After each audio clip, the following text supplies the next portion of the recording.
Queen Elizabeth, who famously loved her corgis from her childhood, has owned more than 30 corgis in her life, has now been unable to take them for walks for the past 6 months and may never be able to again. According to royal aides, the 95-year-old monarch has become so frail that she hasn't been able to take them out since spending a night in hospital last October for preliminary tests, The Sun reported. It was her first overnight stay in hospital in 8 years and sparked a wave of concern over her health as she scaled back her public duties. A month later, Her Majesty had to drop out of the annual Remembrance Sunday service at the cenotaph after spraining her back. Currently her pets, 2 corgis and a doggy, which is crossed with a dachshund, are taken for their daily exercise at Windsor Castle by the Queen's aides. A senior royal source told The Sun, "She is not well enough.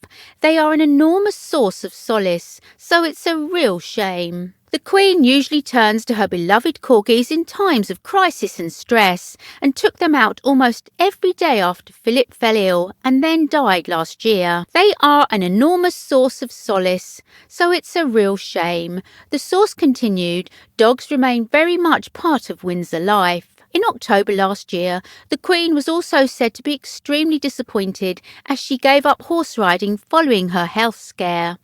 She has also given up alcohol as advised by doctors, having previously drunk a gin every lunchtime and a martini in the evening. Buckingham Palace is often tight-lipped about the Queen's health, but last month the monarch herself gave a hint of her current condition. During an in-person meeting with military leaders, while leaning on a cane and trying to walk, she said, "Yes, as you can see, I can't move."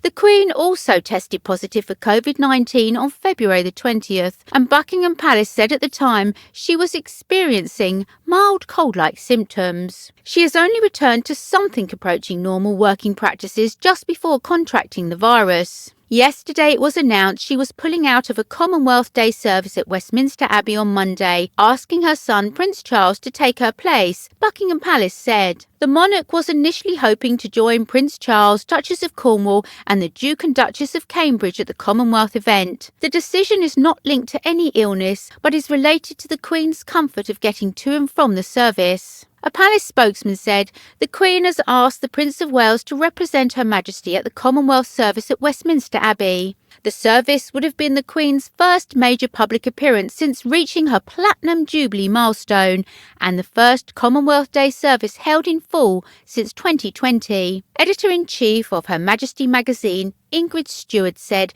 she believed the Queen would be determined to make the Thanksgiving service at Westminster Abbey dedicated to her late husband Prince Philip on March the 29th. Ms Stewart said it would have been a huge wrench to miss the Commonwealth Day service, but she is facing a dilemma these days where she must choose her engagements wisely. She will be very determined to make the Duke of Edinburgh's Thanksgiving service later this month, which will be of incredible importance to her considering his funeral was so scaled back.